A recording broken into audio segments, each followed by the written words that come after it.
Hey, everybody, welcome back to the podcast. You're listening to the longest running superhero role playing game on Earth. I'm your host, the Game Master. And before we get into today's game session, which was insane, by the way, make sure you smash that like button, check to see if you're still subscribed, and leave us a comment. That helps us out with the YouTube algorithm, but also we love to hear from you guys. We've got an awesome community here, and it's all thanks to you. So thank you so much for being here. So, having said all that, let's get into it. Earth K is actually sort of a nickname. Recently on the podcast, we mentioned the multiverse quite a bit, and the idea that there are multiple worlds that all go by the nickname of Earth K. If that is confusing, think of it like this. I have seen comic books where the mainstream Marvel Earth is referred to as Earth 616, but I have also seen that done in cartoons and in live action and in video games. So, how we define Earth 616 is actually open to interpretation. Likewise, DC Comics has often used the name Earth 1 for the old pre crisis setting that they had, but then they also used it to refer to post crisis Earths. It was used in animation, it was used in live action, video games, etc. The CW would refer to the Arrowverse as Earth One, even though it was very different from all of those other Earth Ones, right? So when I say that there are multiple worlds that use the name Earth K, what I mean is that, for instance, on one of them, the heroes fought the Axis powers at Pearl Harbor and won. But then there's another one where they fought the Axis powers at Pearl Harbor and lost. And so for a while now, we've been focusing on the mainstream Earth K, where we've been doing a once and future king storyline with King Arthur. He has been a reoccurring character in our games going all the way back to the first game we ever played back in 1985. He has wielded the Infinity Gauntlet. He was once a White Lantern who actually managed to destroy Necron, the Lord of the Black Lanterns. Our version of King Arthur has sort of done it all. And recently, we met his variants from other worlds. Well, likewise, Necron also has variants from other worlds. So in the prologue to this game session, a new Necron from another universe shows up, and his name is Omnicron. As a brief aside, when we had that big pandemic back around 2020, there was a point where I had been hospitalized and I was on oxygen, and the doctors were all convinced that I wasn't going to make it. And as I lay there, the machine next to me had a logo on it that actually said Omicron. But I think because I play DC Heroes and that system has Omni Power and Omni Gadgets and all of that stuff, I initially misread the logo as Omnicron. And I tried to imagine what a character named Omnicron would be like. And to me, he sounded like some sort of a super Necron. And it seemed weirdly fitting that if I was going to meet my demise, a machine with this name would be sort of standing over me as it happened. Well, so, anyways, spoiler alert, I didn't die, but the name stuck with me. And that is actually where I came up with the idea for the villain for today's game. So, getting back to the story itself, the supervillain known as Omnicron comes to Earth K, which is to say, he comes to our mainstream RPG setting, and he looks for the local Necron that is native to this world. And he wants what is more or less like a status report. But he finds that the local Necron has actually been destroyed permanently, which seems utterly impossible. And the fact that it happened here makes this world interesting to him. So he begins to look into it, and that's when he starts to encounter the local superheroes. As another brief aside, we mentioned way back when that a fusion of Brainiac and Ultron had been created, and we called that character Ultroniac. He had the powers of both Brainiac and Ultron, and we haven't seen Ultroniac for quite some time now.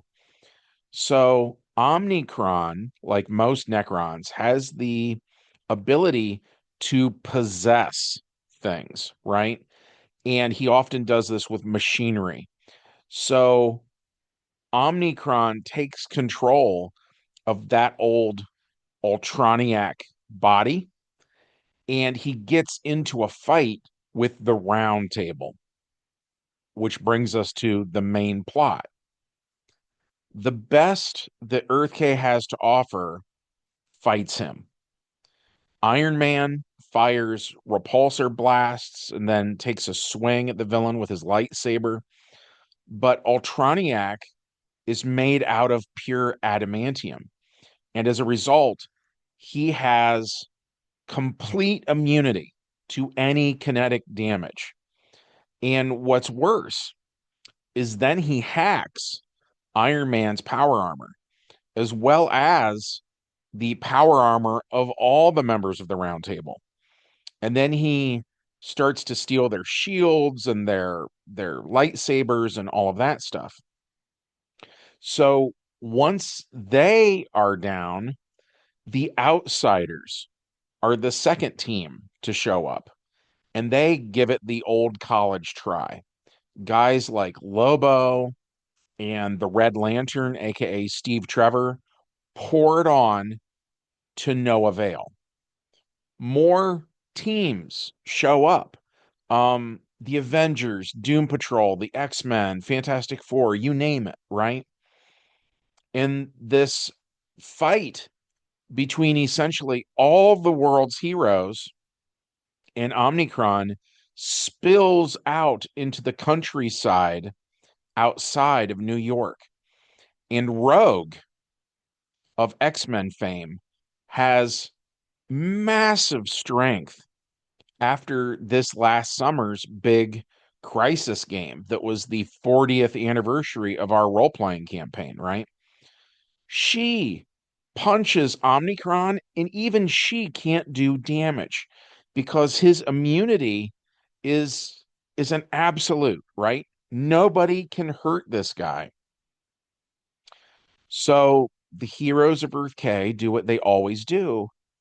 They call in the big guy, right? So Arthur retrieves Excalibur, which, by the way, now has mono wire along the edge of the blade. That means that he can cut between atoms.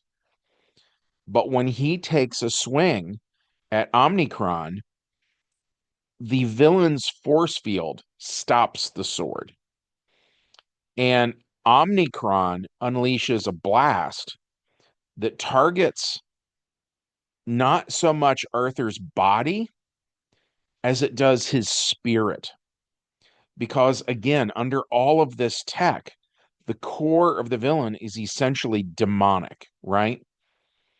And by the way, as the fight rages on, Omnicron can multitask. So he takes possession of all the lifeless Ultrons left over from our old Age of Ultron event. He takes possession of all the Brainiac Skullships that have been left laying around on Earth K after countless old adventures through the decades. And that includes, by the way, the Skullships that LexCorp uses that are half buried and the general public mistakes them for geodesic domes. The Ultrons serve as Omnicron's troops. And while they keep the heroes more or less distracted on the ground, those skull ships take to the skies, where they then fire lasers down at Earth K. Each Brainiac Skullship flies in a straight line, cutting a beam down through the Earth all the way into Skartaris, right, which is the hollow Earth. Each ship cuts a straight line. And if this is an attack, it makes no sense. Airborne heroes like Captain Marvel and the Green Lanterns see no strategic value to what these lasers are doing. Nonetheless, speedsters like the Flash and Quicksilver evacuate anybody that happens to be in the path of one of these things. After a while, though, the heroes finally realize what is happening. These cuts are being made along the planet's longitude and latitude lines. Earth K is being dismantled. In the skies, huge dimensional rifts open up, and the Armada of Unicron flies through. It's more ships and lots of various pieces of advanced alien technology. And each piece of Earth K is now basically a massive slab. And the center of each slab is speared by something that, to those on the ground, it looks like a huge alien spire. And whatever these spires are, they use anti-gravity and force field technology so that as the pieces of Earth K are transported through these huge portals, each piece retains a habitable biome. Not that the heroes can really spare that much time to really study any of this, right? They're being swarmed by robots that look like the various incarnations of Brainiac and Ultron from through the years. And at the end of the day, the heroes lose, which brings us to the epilogue, which takes place at the center of the multiverse and a vast, starless void that we refer to as Limbo or Earth Zero. We named it back around Y2K, and to the best of my knowledge, that actually predates DC Comics using the name Earth Zero, which they do now, and it refers to a very different concept, right? So I mention that I don't want anybody to think we're talking about the same thing, right? I don't want anybody to be confused. Our map of the multiverse we came up with decades ago, and it was based on a Cartesian plane from high school math class. So Earth Zero represented what the teacher would refer to as the origin, right? It's sort of the crossroads where if you were drawing it on paper, it would be the very, very center of your graph paper. So in our game world, we say, that's the center of the multiverse. And if you go one to the right into what we call the positive universe, the first world you would find would be Earth 1, which is the home of the Justice League. But then the next world over, another one to the right, would then be Earth 2, the home of the Justice Society. The next one would be Earth 3, home of the Crime Syndicate.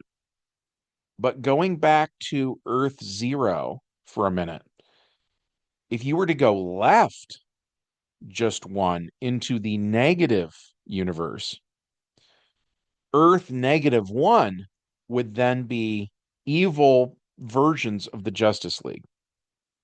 And I know this is going to confuse some people, but this is not the exact same thing as the crime syndicate, right? The crime syndicate members use different names like Owlman, Superwoman, Ultraman, etc., right? But our version of Earth -1 is actually closer to an old episode of Super Friends called Universe of Evil, where, for instance, Batman is still called Batman, but his costume is red rather than blue. Aquaman is still called Aquaman, but he has an eye patch, right? And likewise, Earth -2 features evil counterparts to the Justice Society, right? Who, in their weird, backwards, twisted world, would have waged war against the heroic Germans in their version of a bizarre, inverted World War II, right? And likewise, Earth -3 would have a heroic Owlman, Superman, and Ultraman. Anyways, I'm getting ahead of myself, but I just wanted everybody to understand how our multiverse map works, right? And like I said, we were doing this decades before DC or Marvel came out with actual maps. It's also probably worth pointing out that in DC, the multiverse got rebooted during their version of the Crisis on Infinite Earths, while in our world, the crisis was averted by a changeling who unmade the anti-monitor. The point being, even the laws of physics in our world are going to be different than the laws of physics in the current DC universe, right? And the same holds true for Marvel, right? Because one has been rebooted and the other was not. So that makes their modern multiverse maps even more irrelevant to what we do in our game. Hopefully that makes sense. If not, as always, just say something in the comments section and I will try to do a better job of explaining it. So, in the dimension that we refer to as Earth Zero or Limbo, there are no stars, there are no planets. It is infinite darkness stretching out in all directions, seemingly without end. But on this day, that darkness is pierced by these huge glowing rifts that open, and one by one, the many pieces of Earth K are brought through and they are butted up against each other and they start to be rejoined. But here's the thing, they're not alone. More portals open up, and through them are brought the pieces of Earth 1 and Earth 2 and Earth 3, all of them cut in that exact same way along their longitude and latitude lines. Each planet is now put together differently than it originally was. They're all kind of flattened out. So think of like the world map, right? So imagine a world map for Earth 1, but now next to it, you have a world map for Earth 2, and you butt them up against each other like bricks. Does that make sense? And so if you were looking at this, you would see ocean. The continents are fine, right? The continents are whole. Where one map stops and the next map begins would be out in the middle of the water. I want you guys to be able to imagine what this looks like. But all of these different Earths are all used like bricks, basically, right? And when they're put together, what they form is a Dyson Sphere, which is a massive structure that could only be built by the most high-tech alien races possible. Each slab or each map, whatever you want to call it, is facing inwards. So in a Dyson Sphere situation, people would live on the inner surface of this like huge hollow world, right? Rather than on the outer surface. The heroes of Earth K were defeated by Omnicron. None of them were able to stop him. And then the same is true where the Justice League of Earth 1 were defeated. The Avengers of Earth 616 are defeated, right? All of these worlds have had their heroes knocked out. And for the moment, Omnicron is victorious. And what is worse is that what he's trying to do is build an anti-source wall at the very center of reality so that he can absorb all of that power for himself and become truly unstoppable. But that is a story for another day.